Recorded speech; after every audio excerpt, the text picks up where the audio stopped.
Hello students, चलिए start करते हैं। एक्सरसाइज 6.2 का इंट्रोडक्शन देखते हैं क्या है। इस एक्सरसाइज के अंदर हमने दो ही चीज सीखनी है, एक हमारा इंक्रीजिंग फंक्शन, एक हमारा डिक्रीजिंग फंक्शन। हमें कोई फंक्शन गिवन होगा, हमने बताना है कि वो हमारा फंक्शन जो है इंक्रीजिंग फंक्शन है या डिक्रीजिंग फंक्शन है। ठीक है, देखो ध्यान से, हमारे पास कोई भी फंक्शन होगा इस तरीके से, कोई भी हमारा फंक्शन हो सकता है, एफ ऑफ एक्स हो सकता है, एफ ऑफ वाई हो सकता है, कोई भी वेरिएबल में हो सकता है। उसके अंदर हमारी दो चीजें होंगी, या तो क्या होगा वो इंक्रीजिंग फंक्शन होगा या फिर क्या होगा वो डिक्रीजिंग। अब इस इंक्रीजिंग और डिक्रीजिंग के अंदर भी दो चीजें आती है हमारी, एक तो आता है स्ट्रिक्टली इंक्रीजिंग, क्या है स्ट्रिक्टली इंक्रीजिंग, और डिक्रीजिंग के अंदर भी आता है हमारा स्ट्रिक्टली डिक्रीजिंग। अब इनके मीनिंग क्या है, इंक्रीजिंग फंक्शन किसको कहेंगे और डिक्रीजिंग किसको कहेंगे, स्ट्रिक्टली इंक्रीजिंग और स्ट्रिक्टली डिक्रीजिंग किसको कहेंगे, इन चीजों को समझेंगे हम ग्राफ की हेल्प से। अब वो ग्राफ आपको बस थोड़े से माइंड में रखने हैं, बाकी कोई चीज जरूरत नहीं है उनको आपको याद रखने की, बस समझना है कि मीनिंग क्या है। देखो, सबसे पहले हम चलते हैं इंक्रीजिंग के ऊपर बात करेंगे। मान लो हमारा ये कोई भी ग्राफ है, ये एक्स एक्सिस है, ये वाई एक्सिस है, इसी तरीके से हम ग्राफ प्लॉट करते हैं, ये ओरिजिन हो गया। अब मान लो ओरिजिन से हमारा कोई ग्राफ स्टार्ट हुआ इस तरीके से, फिर क्या हो गया, थोड़े से टाइम के लिए स्ट्रेट हो गया, फिर दोबारा से इंक्रीज होने लग गया। तो इस टाइप के ग्राफ को हम क्या कहेंगे, इंक्रीजिंग फंक्शन।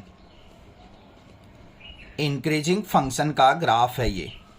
कैसे पता चला, ध्यान से देखो, यहां से इंक्रीज तो हो रहा है बट कुछ टाइम के बाद क्या कर रहा है, वो कांस्टेंट हो गया, मतलब ना तो वो इंक्रीज हो रहा है ना डिक्रीज हो रहा है, फिर इंक्रीज होने लग गया। तो इस टाइप के फंक्शन को क्या कहेंगे, इंक्रीजिंग फंक्शन। मतलब इंक्रीज तो हो रहा है बट कॉन्टिन्यूअसली नहीं हो रहा है। क्लियर बात है। अब दूसरा वर्ड आता है स्ट्रिक्टली इंक्रीजिंग, किसको कहेंगे, उसका ग्राफ देख लेते हैं एक बार। ये हमारी क्या है, एक्स एक्सिस है, ये हमारी वाई एक्सिस है, और ये हमारा क्या है, ओरिजिन। अगर इस तरीके से ग्राफ है, मतलब कॉन्टिन्यूअसली इंक्रीज ही होता जा रहा है, कहीं पे ना तो कांस्टेंट हुआ है ना कहीं पे भी वो स्टॉप हुआ है, बस ओनली क्या है, वो इंक्रीज होता जा रहा है। तो इस टाइप के ग्राफ को क्या कहेंगे हम, स्ट्रिक्टली इंक्रीजिंग फंक्शन। बात क्लियर हुई या नहीं हुई। अब डिक्रीजिंग भी आपको समझ में आ गया होगा इजिली। अब मान लो इस तरीके से ग्राफ है हमारा, ये एक्स एक्सिस है, ये वाई एक्सिस है, और ग्राफ मान लो ऐसे चल रहा है हमारा, नीचे आया फिर कांस्टेंट हो गया, फिर नीचे आया फिर कांस्टेंट होके नीचे आ गया, मतलब कहीं कहीं कांस्टेंट हो रहा है, मतलब डायरेक्टली डिक्रीज नहीं हो रहा। तो इसको क्या कहेंगे हम, डिक्रीजिंग फंक्शन। किस कैटेगरी में आएगा ये फंक्शन, डिक्रीजिंग फंक्शन की कैटेगरी में। अब दूसरा आता है स्ट्रिक्टली डिक्रीजिंग, किसको कहेंगे। अब तो आपको क्लियर हो गया होगा, समझ गए होगे, जो डायरेक्टली हमारा नीचे की तरफ आता जाए ग्राफ, कहीं पे भी कांस्टेंट ना हो, उस ग्राफ को क्या कहेंगे हम, स्ट्रिक्टली डिक्रीजिंग फंक्शन कहेंगे। ऐसे भी हो सकता है, कुछ ऐसे भी हो सकता है हमारा स्ट्रिक्टली डिक्रीजिंग फंक्शन, ऐसे ये भी हमारा कॉन्टिन्यूसली डिक्रीज ही होता जा रहा है। तो इस टाइप के ग्राफ को हम क्या कहेंगे, स्ट्रिक्टली डिक्रीजिंग। ये एक्स हो गया, ये वाई हो गया। बात क्लियर है। अब दूसरा एक और चीज आती है हमारी, नाइदर इंक्रीजिंग नॉर डिक्रीजिंग। मतलब ना तो कोई ग्राफ जो फंक्शन है वो इंक्रीज हो रहा है और ना ही डिक्रीज हो रहा है। उस केस में क्या होगा हमारा, इस तरीके से हमारा मान लो कोई भी ग्राफ है, ये एक्स एक्सिस है, ये वाई एक्सिस है, यहां से मान लो कोई भी ग्राफ चला इस तरीके से हो, एक बार तो क्या कर रहा है, इंक्रीज, फिर डिक्रीज हो गया, फिर इंक्रीज हो गया, फिर डिक्रीज हो गया, फिर इंक्रीज हो गया। तो एक बार फंक्शन इंक्रीज हो रहा है, एक बार डिक्रीज हो रहा है, तो उसको क्या कहेंगे हम, नाइदर इंक्रीजिंग नॉर डिक्रीजिंग। मतलब ना तो ये इंक्रीज हो रहा है ना डिक्रीज हो रहा है। इस टाइप के फंक्शन को हम क्या कह देंगे, नाइदर इंक्रीजिंग नॉर डिक्रीजिंग।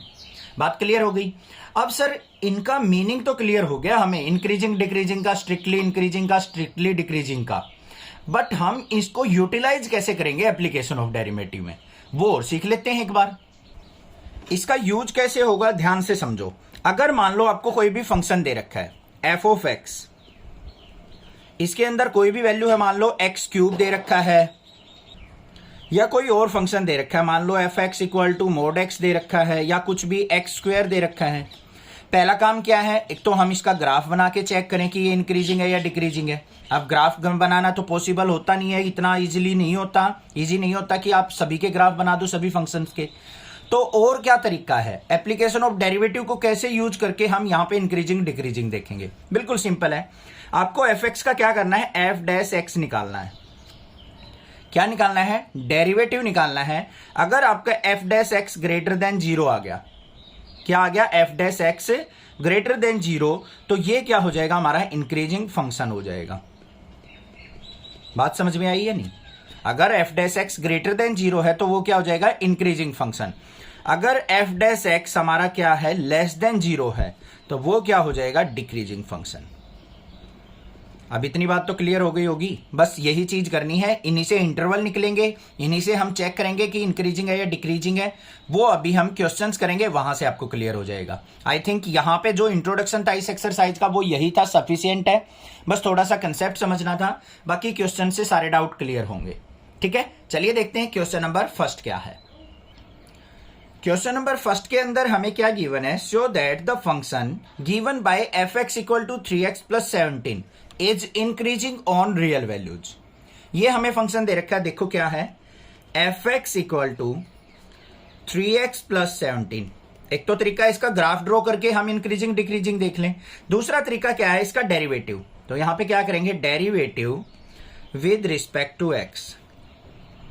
तो एफ डैश एक्स हो जाएगा इसका डेरिवेटिव, और 3x का डेरिवेटिव क्या हो गया, 3, और 17 का क्या हो जाएगा, 0 हो जाएगा या नहीं हो जाएगा। 17 तो कांस्टेंट टर्म है, तो उसका 0 हो गया, 3x का 3 हो गया। तो हमारा डेरिवेटिव क्या आ गया, 3 आ गया, कांस्टेंट टर्म आ गई। और क्या है ये, पॉजिटिव। पॉजिटिव है तो ये क्या हो गया, इंक्रीजिंग फंक्शन हो गया। तो यहां पे डायरेक्टली लिख देंगे हमारा एफ डैश एक्स जो है greater than 0, so F x is increasing function, increasing on real values. बस ये चीज लिखनी है आपको। आ गया ना, बिल्कुल सिंपल था ये तो चैनल को सब्सक्राइब करना, लाइक करना और ज्यादा से ज्यादा शेयर करना। इसको हम स्ट्रिक्टली इंक्रीजिंग भी लिख सकते हैं। क्लियर क्वेश्चन, नेक्स्ट देखेंगे नेक्स्ट वीडियो में क्वेश्चन।